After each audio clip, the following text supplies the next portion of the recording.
Welcome to VTV prime. Chandrababu Naidu గారిని ఉద్దేశించి రాజశేఖర రెడ్డి గారు ఒక సరదా జోక్ చెప్పారు ఒకప్పుడు. సొంత అమ్మకు అన్నం పెట్టని వాడు చిన్నమ్మకు బంగారు గాజులు చేయిస్తారంటే ఇది ఎంత మటుకో నమ్మశక్యంగా ఉంటుందో ఒక్క క్షణం ఆలోచించండి. చూశారు కదా, రాజశేఖర రెడ్డి గారు వ్యంగ్యంగా అన్న మాటని ఆ తర్వాత పదే పదే మళ్ళీ అధికారంలోకి వచ్చిన మళ్ళీ 2014లో అధికారంలోకి వచ్చారు. అలాగే మళ్ళీ ఇప్పుడు 2024లో అధికారంలోకి వచ్చారు. వచ్చిన ప్రతిసారి కూడా రాజశేఖర రెడ్డి గారు అన్న మాటని సార్థకం చేస్తున్నారు చంద్రబాబు నాయుడు గారు. కారణం ఏంటంటే పెద్దగా ఆలోచిస్తున్నాను అనే ఒక విజన్ 2047 అని దీని మీద చాలా విమర్శకులు కూడా చెప్పారు. ప్రస్తుతం ఉన్న ప్రజెంట్లో వర్తమానంలో కాకుండా ఈయన ఎక్కువ భవిష్యత్తులో కలలుగంటూ ఉంటారు. అంతా పగటి కళలా ఉంటాయి అవి అనేటువంటిది కూడా చాలా మంది చెప్తూ ఉంటారు. ఎందుకనంటే చాలా దీర్ఘకాలికంగా, అంటే ఒక 50 ఏళ్ళు 100 ఏళ్ళ తర్వాత ఇలా ఉంటుంది అలా ఉంటుంది అని అంటే, మరి ప్రస్తుతం ఇబ్బందులు పడుతున్న వాళ్ళు, కష్టాలు నష్టాలు అనుభవిస్తున్న వాళ్ళు, వాళ్ళ పరిస్థితి ఏంటి? అసలు ముందు ప్రజలకు ఒక వెసులుబాటు ఇది, తర్వాత ఇక 2047 లేకపోతే 57 ఇలాగా అసలు బాగా ఫ్యూచర్లోకి తీసుకెళ్లిపోతారైనా ఒక రకమైనటువంటి రంగుల ప్రపంచంలోకి, కళల ప్రపంచంలోకి తీసుకెళ్లిపోయేటువంటి అలాంటి ప్రాజెక్టులకి డిజైన్ చేస్తుంటారు. తాజాగా స్వర్ణ చంద్రగిరి అనేటువంటి ప్రాజెక్ట్ కి శ్రీకారం చుట్టారు. స్వర్ణ చంద్రగిరి ప్రాజెక్ట్ అనేది ఆంధ్రప్రదేశ్ ముఖ్యమంత్రి నారా చంద్రబాబు నాయుడు గారి ఆలోచన ఉద్దేశించిన ఇదేంటంటే గ్రామీణ అభివృద్ధి ప్రాజెక్ట్. ఇది తిరుపతి జిల్లా చంద్రగిరి మండలం పరిధిలోని నరవరపల్లి, రంగంపేట, రామిరెడ్డిపల్లి వంటి గ్రామాలని కేంద్రంగా చేసుకుని అమలు చేయడానికి ఆయన ఒక పథకం రచించారు. ఇది ఒక పథకం అని కాదు, నీరు, విద్యుత్తు, రహదారులు, ఆరోగ్యం, నైపుణ్యాభివృద్ధి, పర్యావరణం అన్నిటిని కలిపి ఒక మోడల్ డెవలప్మెంట్ ప్రాజెక్ట్ అని చెప్పేసి ఆయన చెప్పడం జరుగుతుంది. గ్రామాలకి శాశ్వత తాగునీటి పరిష్కారం అని, ఇక వ్యవసాయానికి నీటి భద్రత, పేద కుటుంబాలకు సౌర విద్యుత్తు, మెరుగైన మౌలిక వసతులు, గ్రామీణ యువతకు నైపుణ్యాభివృద్ధి, జీవన ప్రమాణాల మెరుగుదల, ఈ నీటి సరఫరా సాగునీటి ప్రాజెక్టు. ముఖ్యంగా ఏంటంటే ఈ ప్రాజెక్టులో భాగంగా కృష్ణానది నేవా బ్రాంచ్ కెనాల్ నుంచి కళ్యాణి డ్యామ్ మూలపల్లి చెరువులకి నీటిని మళ్లించే పథకం ఒకటి. దీని అంచనా వ్యయం సుమారు 126 కోట్లు. తిరుపతి, తిరుమల, చంద్రగిరి ప్రాంతాలకు శాశ్వత తాగునీటి పరిష్కారం. ఇంతకాలం తాత్కాలిక ఏర్పాట్లతో ఉన్న నీటి సమస్యకు దీర్ఘకాల పరిష్కారం అని చెప్పి అంటున్నారు. ఇక సౌర విద్యుత్తు, సోలార్ ప్రాజెక్టు సుమారు 1600 పేద కుటుంబాలకు ఉచితంగా సోలార్ ప్యానల్స్ ఏర్పాటు చేయడం, విద్యుత్ ఖర్చు తగ్గించడం అంటున్నారు. పర్యావరణ హితం, గ్రామాల్లో స్వయం సమృద్ధి, విద్యుత్ మోడలు, మౌలిక సదుపాయాలు, సామాజిక అభివృద్ధి. స్వర్ణ చంద్రగిరి ప్రాజెక్టులో భాగంగా గ్రామ రహదారుల అభివృద్ధి, విద్యుత్ సబ్స్టేషన్లు, ప్రాథమిక ఆరోగ్య కేంద్రాలు, నైపుణ్యాభివృద్ధి కేంద్రాలు, హాస్టళ్లు, కమ్యూనిటీ భవనాలు, పశువుల షెడ్లు, భూమి పట్టాల పంపిణీ, ఇవన్నీ గ్రామీణ ప్రజల రోజువారీ జీవితం మెరుగుపడేందుకు ఉద్దేశించినవి. గ్రామాలను ఆధునిక మౌలిక వసతులతో కూడిన ఆదర్శ గ్రామాలుగా తీర్చిదిద్దడం, పట్టణ గ్రామ మధ్య ఉన్న అభివృద్ధి అంతరాన్ని తగ్గించడం. స్వర్ణ ఆంధ్రప్రదేశ్ 2047 విజన్లో భాగంగా గ్రామీణాభివృద్ధికి ఒక మోడల్ ప్రాజెక్టుగా తీర్చిదిద్దడం.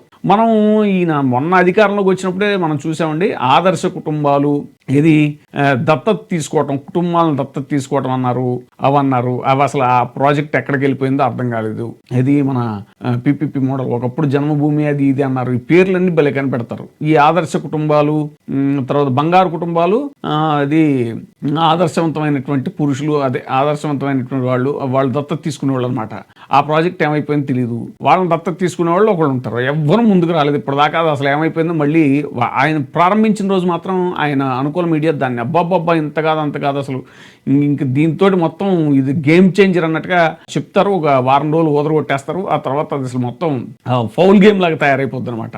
అసలు దాని గురించి మళ్ళీ చర్చే ఉండదు. అలాంటిదే ఇది అనుకోవాలా ఈ స్వర్ణ చంద్రగిరి అనేటువంటిది చర్చ కూడా ఇప్పుడు జరుగుతుంది. ఆ ప్రాజెక్టులో సవాళ్ళు ఏంటి అనేటువంటిది ఇప్పుడు పెద్ద చర్చ ఇప్పుడు జరుగుతుంది. స్వర్ణ చంద్రగిరి ప్రాజెక్టు పైలట్ దశ స్వర్ణ నరవరపల్లిలో సౌర ప్యానళ్లు వేగంగా 45 రోజుల్లో అమలు చేశారు. కానీ మండలం మొత్తం విస్తరణలో అనేక సవాళ్లు ఎదురవుతాయి. విమర్శనాత్మకంగా చూస్తే ఆర్థిక భారం మరియు స్థిరత్వం, financial burden and sustainability. Project ఖర్చు 20.68 కోట్లు సౌర ప్యానళ్లకు మాత్రమే. కానీ రాష్ట్ర ఆర్థిక పరిస్థితి దయనీయంగా ఉంది అనేటువంటిది పదే ఆయనే చెప్తున్నారు ఆయన నోటితోటి. 2024-25లో రెవెన్యూ డెఫిసిట్ 48,311 కోట్లు.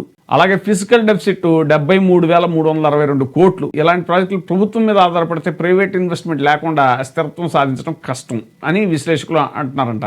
ఇలాంటి పైలట్ ప్రాజెక్టులు దీర్ఘకాలంలో ఫిజికల్ డెఫిసిట్ కి దారితీస్తాయని హెచ్చరిస్తున్నారు.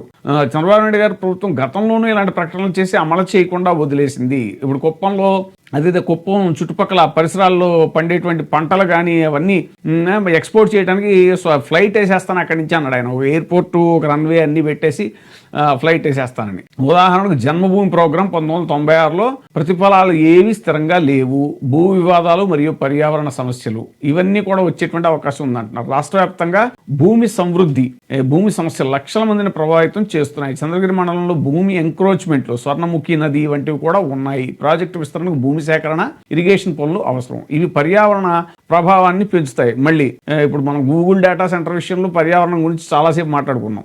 సో ఇవి అంతే. ఇప్పుడు ఎంతసేపు ఏంటంటే లేదంటే ముఖ్యంగా ఈ భూ పంపిణీ, భూదాహం ఏదైతే ఉందో దీని పేరు చెప్పి ఒక్కొక్క ప్రాజెక్ట్ పేరు చెప్పి తీసుకుంటున్నారు. ఇప్పుడు అమరావతి 2వ దశ మళ్ళీ ఇంకో 40,000 ఎకరాలు 30,000 ఎకరాలు. ఇప్పుడు అలాగే స్వర్ణగిరి, మళ్ళీ డ్రోన్ టెక్నాలజీ ఒకటి. అమలు మరియు సమన్వయ లోపాలు ఏంటి అని అంటే ఇంప్లిమెంటేషన్, కోఆర్డినేషన్ ఇష్యూస్ చాలా వస్తాయి దీంట్లో అంటున్నారు. పైలట్ దశలో 20% పర్ క్యాపిటా ఆదాయం పెరిగిందని చెప్తున్నారు. కానీ మండలం మొత్తం విస్తరణకు సమన్వయం అనేటువంటిది కీలకం, అది కష్టం అంటున్నారు. ప్రభుత్వ డిపార్ట్మెంట్లు, ప్రైవేట్ పార్ట్నర్లు ఇవన్నీ కలిపి ఇది బంగారు కుటుంబాలు, ఆదర్శ మరి మనుషులు అదన్నారు. ఆ పథకంలాగే ఉంటుంది ఇది కూడా.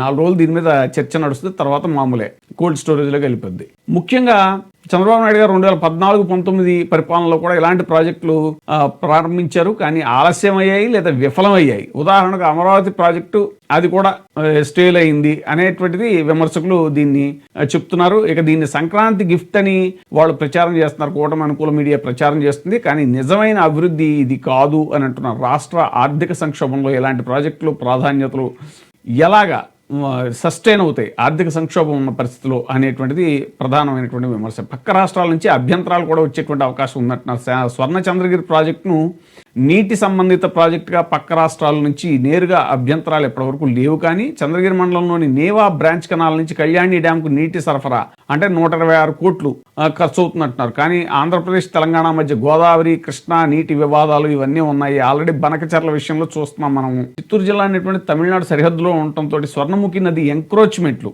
కూడా అంటే Tirupati urban development authority, operation స్వర్ణ ఇవన్నీ కూడా ఉన్నాయి.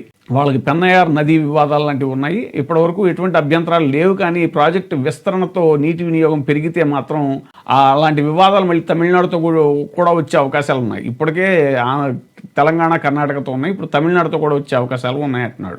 ఆయన దీర్ఘకాలం ప్రాతినిధ్యం వహించినా కూడా కుప్పాన్ని ఏమీ అభివృద్ధి చేయలేదని, రాజకీయంగా దుర్వినియోగం చేశారు అని చెప్పేసి ఆరోపిస్తారు. హామీలని ఉల్లంఘించడం వల్ల హౌసింగ్, ఉద్యోగాలు, రోడ్లు వంటి హామీలు ఇచ్చినా కూడా అమలు చేయలేదు. అందుకే 2019లో ఓట్ షేర్ 55%కి పడిపోయింది టీడీపీది. ఇంకా కుప్పంలో ప్రజల అసంతృప్తి ఎలా బయటపడిందంటే వైఎస్ఆర్సీపీ లోకల్ ఎన్నికల్లో కూడా టీడీపీని ఓడించగలిగింది. సో ఇలా అనేక సవాళ్ల మధ్య స్వర్ణ చంద్రగిరి ఎంతవరకు సక్సెస్ అవుతుందో అనేటువంటిది ఇప్పుడు జరుగుతున్న చర్చ.